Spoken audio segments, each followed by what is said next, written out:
Hey guys, Dr. Vince here. Welcome back to the channel. I'm going to do this video strictly on the double screen Q50 setup thing. And I believe a couple of other Infinitis have this setup thing too. Now, this is a 2014 Q50 all-wheel drive. I bought this one 2 years ago, so I had it 2 years.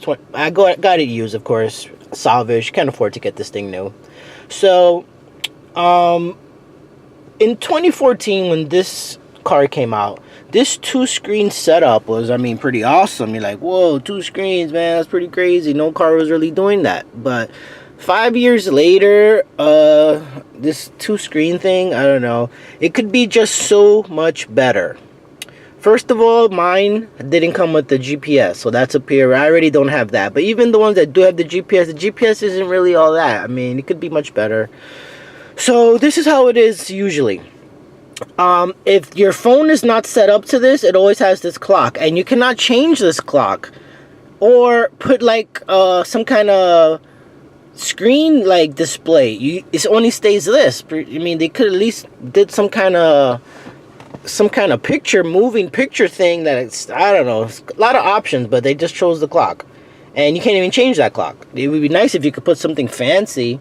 So, another thing I thought, maybe they could have had some little thing that slides up so you can like cover it. You can turn it off, but maybe just slide it and cover it with something nice. Might have looked a little bit more luxurious.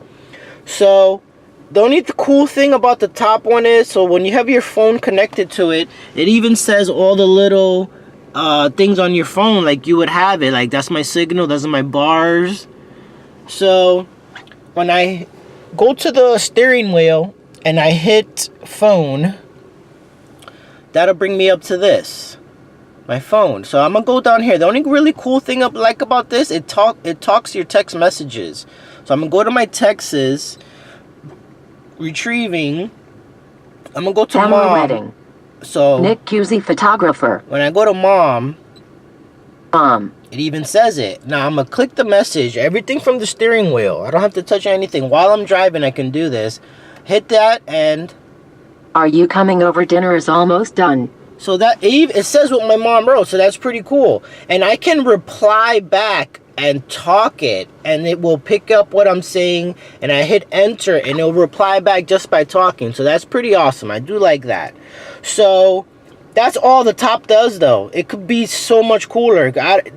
Endless possibilities with all the touchscreen and apps available. So they could at least gave it some way to download apps. I have heard some rumors that some guys have modded it and you maybe did some Android thing on it, but I haven't really got too far into that. I don't know if I want to mess around with that.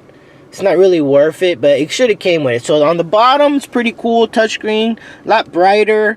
Now it has this thing, driving performance, and it gives you these cool gauges, which is pretty cool. I mean, they move a lot, but as you can see, the screen is kind of big and the gauges are small. They could have easily like made some big ones, or like a big thing here, maybe a little one moving around. They have these, but like I said, everything could be so much better. Like, the potential here with this double screen setup is so awesome. They could have really, went crazy and put a lot of other guys to bed with a double screen that was amazing. But hopefully on the 2020 they'll do something, because I saw a video of the 2019 and it still has the same double screen setup, exactly the same. Now when I go into reverse, the screen comes out there. It's a cool screen, it's pretty good. It could have gave it some backup sensors on a standard on all of them, and front sensors, but I mean, this one didn't have it. I believe some do. This one doesn't. That would have been cool to have some sensors. Now, when I go put it back in park, that goes away right away. They could have left it up there for a couple of seconds, because on my Chevy Cruze, when I'm driving, after you put it in drive, after reverse, the camera stays up for like another 2 seconds or something. It's pretty cool. So they should have done that, or even another idea, have like a little button where I can always just press it. Say right here, I'll press the button and it'll show me what's behind me.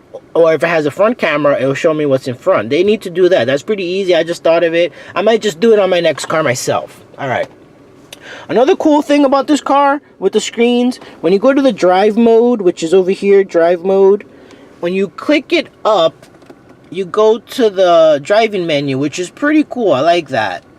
Sport, personal, standard, eco, if you want to save gas, doesn't, you know, give the engine so much power, and then snow. I usually drive it in eco just to save gas when I'm just in and around town. I only drove it on sport a couple of times, not really too much, because, you know, I haven't had a chance to really use it on sport in a good open road for a long time where you can really, you know, see what it can do. And mostly I use it on eco. A couple of times in the snow, I've driven it on snow, but I try not to drive it if it's snowing. I mean, I have a Chevy Cruze, and I'd rather beat up my Chevy Cruze more in the snow than use this one. So with the drive mode thing, this is pretty cool. That comes up there, and then you press OK, and then you'll be in that drive mode. So I'm going to go to eco, and as you can see, it's green. And then I'm going to go to the gauge cluster. As you can see, as I'm going through this, it shows it at the bottom. Standard, which is when you turn on the car, it's always in standard. So when I go into sport, it goes red. Personal, blue, you know, do your own custom settings. Eco goes green, snow goes like purple. So that's pretty cool, but that's the only part of the gauges that change. Everything else is the same. So I'm gonna go with my usual because I want to save some gas. I'm gonna keep it in eco, and then it'll stay green there. There's another screen kind of thing over here. So I guess this car has 3 screens, I guess you could say. It gives you a lot of different things, which is pretty cool. Tire pressure. I mean, it's a pretty well designed car. I like it a lot. 2014, still pretty cool, this tech.